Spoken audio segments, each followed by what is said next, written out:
Hey guys, back today bringing you another video.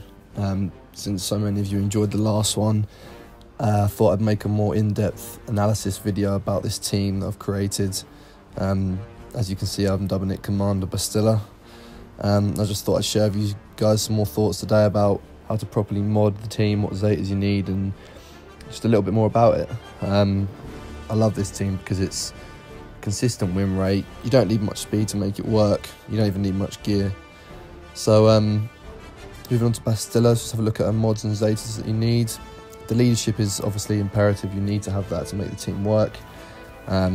Mods wise, I just go for speed. The faster you can get her. Some potency will definitely help to land those ability blocks and stuns if you can get that, but don't worry too much. Gear level 10 plus should be fine. Only run mine at gear 10. Grandmaster Yoda, I'd say battle meditation helps, but it's not necessary. Mods wise, he's probably the most important in terms of what you want to mod him, and you really want to get his crit chance up to around 60%. This will have him reliably critting sort of every couple of hits and will help dramatically in the battles. So mostly crit chance and crit damage. Luke, it binds all things is recommended. I think most of you will probably have it. You can do it without it, but you need very good mods if you don't have it binds all things, so just bear that in mind. Again, he needs a potency triangle, that's really important for him, but speed otherwise. Ezra, you don't need any Zetas on him at all. Flourish is only an extra bit of help. His mods aren't too important. He's mainly there just to call and assist and dispel, but I'd go for offense. If you're going to go crit damage, then you've got to get his crit chance pretty high. Hermit Yoda, purely speed, that's all you need for this guy. He doesn't really have any offense stats at all, so Zetas wise, yeah, you can have strength throws in the force, it definitely helps, but again, I don't think you'd need it. It only really adds a bit of foresight and some protection regain. But the foresight can be quite helpful to block Darth Traya's AoEs, so, and gear level again doesn't matter. So moving on to the first battle I show you guys. This is against a typical team, probably one of the best teams in the game right now with Thrawn. I just want to show you what I'm doing off the start here, and that's calling Luke to assist every single time. Because of that Zeta that I've got on him, it binds all things, he's going to be gaining 20% turn meter if he lands 2 debuffs, so that's pretty much going to negate any sort of speed in the game, and he's going to be taking that next turn straight away. He can put that buff immunity on Sith Trooper's head, and the battle goes a lot smoother from there.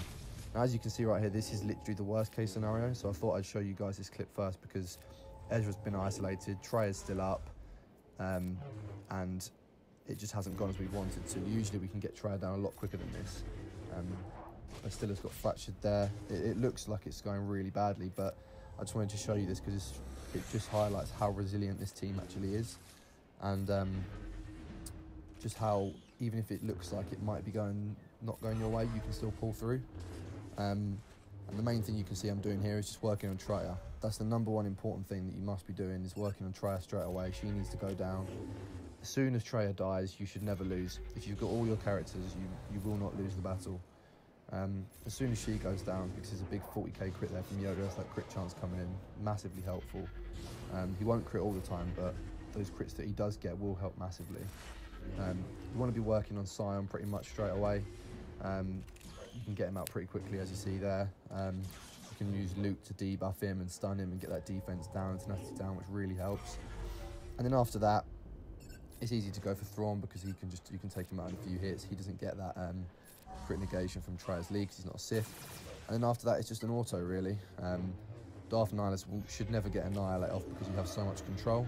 I mean, if you look at him there, he's got defense down, ability block, buff immunity, tenacity down. Like, between Luke, Bastilla and Yoda, he won't even be able to move. So as soon as it's down to him, you can pretty much just hit the auto button, and as you can see, Sith Trooper hasn't even really taken a turn. He just sits there in the back. So he isn't really. If anything, I think because of this method and how this team works, he actually becomes one of the easier characters to fight. But moving on to the next battle, I'm going to show you guys, and that's against the Nest team.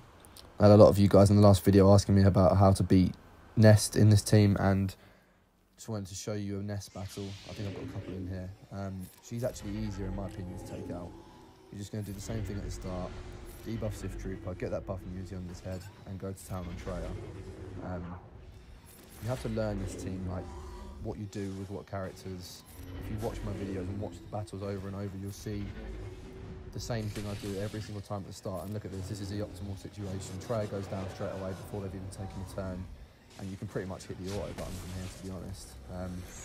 I like to just play out myself, you know, get Sion gone, because he can be annoying if he gets his hatred off. But people are talking about Nest, and I get that she can be a pain for some people, but in this team I really don't find she poses many problems. I'm going up against a 7-star Gear 12 Nest here. She will do that every time. She will always stun Luke. It's a strange thing, I don't know why it happens. It's just like Traya will always isolate Ezra. It might just be for me, but I've had other people tell me the same thing. Traya always isolates Ezra, and Nest always seems to target Luke with her big attack. So I'm not entirely sure why that is, but it's not a problem. Like, as you can see, we've got Sion out there again really quickly. You really don't have to worry about Nest at all. She will go down with a big hit from either Ezra's Flourish or Yoda's big attack. Even a Yoda basic can take her out sometimes, so don't worry too much about Nest. Just save her to the end. I think, as you'll see here, a 52k crit, and she's almost out of there straight away. So she's really not too much of an issue. I think the last battle I'm going to show you is again another Nest. I've got more footage on this team if you do want to go and watch more, which is on another video, which I'll leave a link to in the description, and I think I'll link it at the end, which shows more against Thrawn, and then a couple of teams without Sith Trooper with Thrawn and Palpatine. So it just shows you that it can really beat all those Traya leads, no problem.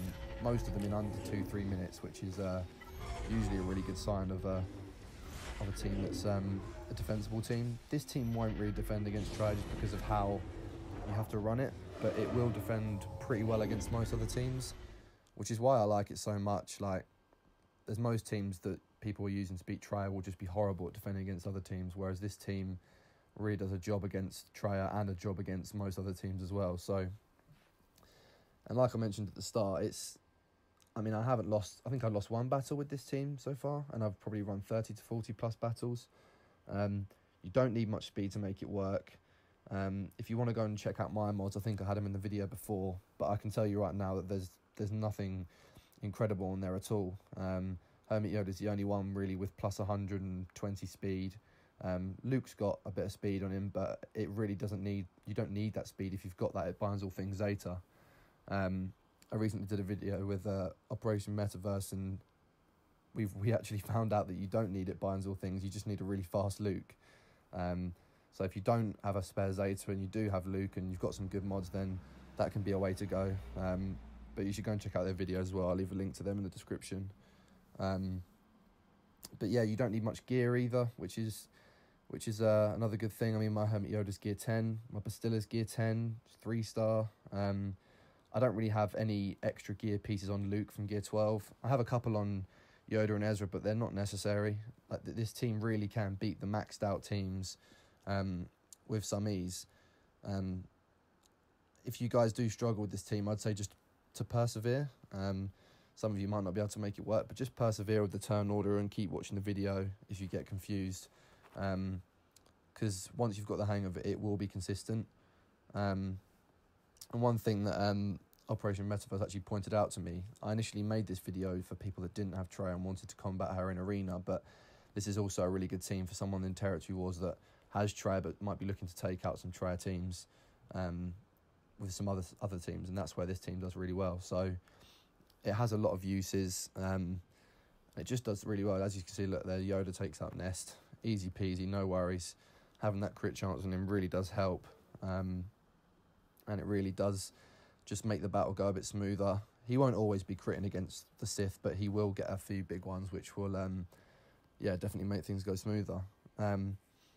That's pretty much it, guys. I hope you enjoyed the video. As I said, go and check out the other videos. A lot more information in there if you want, against a few different teams. I hope you guys enjoyed, and I'll see you on the next one. Please do remember to like and subscribe if you enjoyed, guys. I'll bring more content out soon. Thanks.